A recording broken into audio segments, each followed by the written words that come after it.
নমস্কার বন্ধুরা, আরেকটি ব্লগ নিয়ে আমি চলে এলাম। সবাইকে লিপি সিম্পল ব্লগে স্বাগত। সবাই নিশ্চয়ই ভালো আছেন, আর আমি আজকে ভালো আছি সেটা আমি বলবো না।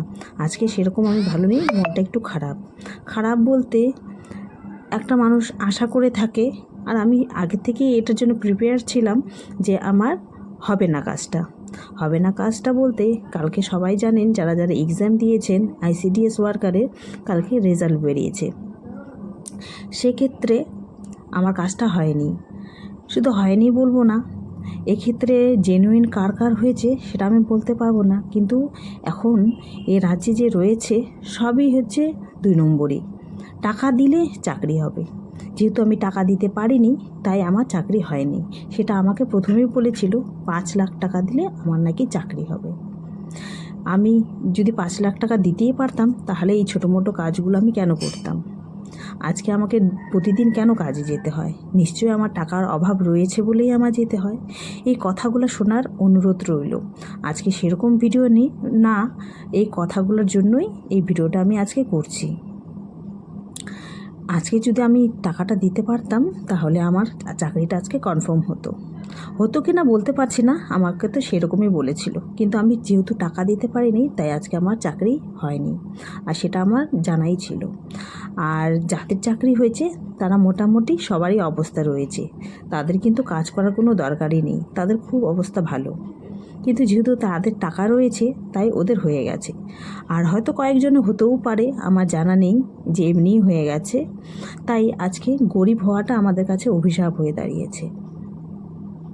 তাই পড়াশোনা করে বেশি কোনো লাভ নেই। এখন ভাবি বেশি পড়াশোনা করেছি ফালতু। আর যারা চাকরি পেয়েছে দিনের পর দিন মাধ্যমিক পাসও করতে পারেনি, ফেল করতে করতে লাস্টে ওপেনে পাশ করেছে, তাদের আজ চাকরি হলো, তারাই আজকে চাকরিতে জয়েন করবে। আর আমরা দেখুন পড়াশুনো করে কী লাভ হয়েছে। আমার তো সেরকম কিছু জানা নেই। বন্ধুরা, আপনাদের যদি সেরকম কেউ থাকে যে এমনি হয়েছে, আর আমার কথাগুলো কি ঠিক বলছি না ভুল, সেটা আমাকে অবশ্যই কমেন্টে জানাবেন। তাই এটাই আপনাদের সঙ্গে শেয়ার করছি। ভাবছিলাম বলবো না, তাও না বলে থাকতে পারলাম না। যেহেতু সবটাই আপনাদের সঙ্গে শেয়ার করি তাই ভাবছি এই মনের কথাগুলো আপনাদের সঙ্গেও কথা বলি। যেহেতু সবাইকে আমি বন্ধু বানিয়ে নিয়েছি, এখন সবথেকে কাছের বন্ধু হচ্ছে আপনারা। আপনাদের সঙ্গে যদি আমি শেয়ার করতে পারি তাহলে মনটা হালকা লাগে।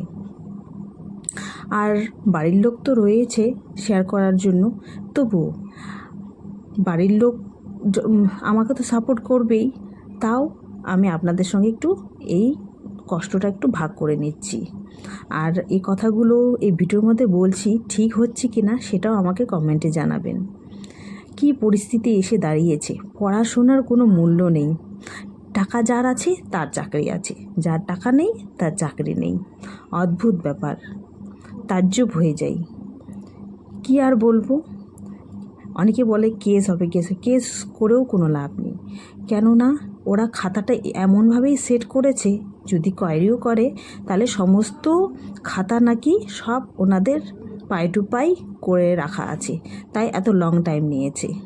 সেটাও আমার কাছে খবর আছে, সব কিছুই চোখের সামনে দেখতে পাচ্ছি, কিন্তু আমাদের কিচ্ছু করার নেই। যেহেতু আমরা গরিব মানুষ, কিচ্ছু করতে পারবো না, তাই আমাদের হাত পা বাঁধা। কেস যে করবে মানুষ, তাও তো টাকা পয়সারই দরকার, কোথায় পাবে মানুষ টাকা? তাই এইভাবেই আমাদের জীবনটা কাটাতে হবে। কি করব? তাই এই যুগে গরিব হওয়াটা অভিশাপ হয়ে দাঁড়িয়েছে। টাকাই কথা বলে সব কিছু। আর এই ভিডিওটা আমি করছি, আপনারা সত্যি বলছি মন থেকে, কীরকম লাগছে না লাগছে আমাকে অবশ্যই কমেন্টে জানাবেন। আর এটা কি আমি যেগুলো কথা বলছি এটাও কি সত্যি? টাকা দিলে চাকরি আর টাকা না দিলে চাকরি, সেটাও আমি কি সত্যি বললাম না মিথ্যে, সেটাও কমেন্টে জানাবেন। কেন না বলে থাকতেই পারলাম না, ভাবছিলাম এই কথাগুলো বলবো না, কিন্তু না বলে থাকতে পারলাম না। কি করব, তাই বলেই ফেললাম, আপনাদের সঙ্গে শেয়ার করে নিলাম। এই যে আমাকে যেতে দেখছেন, শুধু এটা আমি আজ ভিডিওটা দেখাতে হয় বলে এই যে দেখাচ্ছি, কিন্তু মেনলি যে ভিডিওটা আজকে আমার এই কথাগুলো আমি না বলে বললাম না, থাকতে পারলাম না। কি করব, সেটাই আপনাদের সঙ্গে একটু ভাগ করে নিচ্ছি। শুধু আমার ক্ষেত্রে যে তা নয়, আবার এরকমও লোক রয়েছে 3.5 লাখ টাকা, 1.5 লাখ টাকা, 4 লাখ টাকা, 5 লাখ টাকা দিয়েছে, কিন্তু তাদেরও চাকরি হয়নি। কে কাকে টাকা দিয়েছে? এক একজন শুনেছি যে টোটো বিক্রি করেও টাকা দিয়েছে, জমি বিক্রি করেও টাকা দিয়েছে। তাহলে ভাবুন তাদের অবস্থাটা, টাকা আদৌ পাবে কি পাবে না, সেই মোটামুটি সেই 6 মাসের উপরে হবে এই ঘটনা। তাই না এখন আমি যে কোনো চাকরির ফর্ম ফিল আপ করাই বন্ধ করে দিয়েছি, আর ভালো লাগে না। এই নিয়ে আমার 3বার পরীক্ষা দেওয়া হয়ে গেছে, কিন্তু প্রত্যেকটাতেই আমি পাশ করেছি। কিন্তু আমার হাতে লোক ছিল না, টাকা ছিল না, তাই আজকে আমার এই পরিস্থিতি। হয়তো সবার ক্ষেত্রে নয়, কিন্তু আমার ক্ষেত্রে তাই হয়েছে। পড়াশোনা করে যা বুঝেছি হয়নি। আর আমার ছেলেকে তাই বলছি, বেশি দূর ওকে পড়াশোনা করাবো না।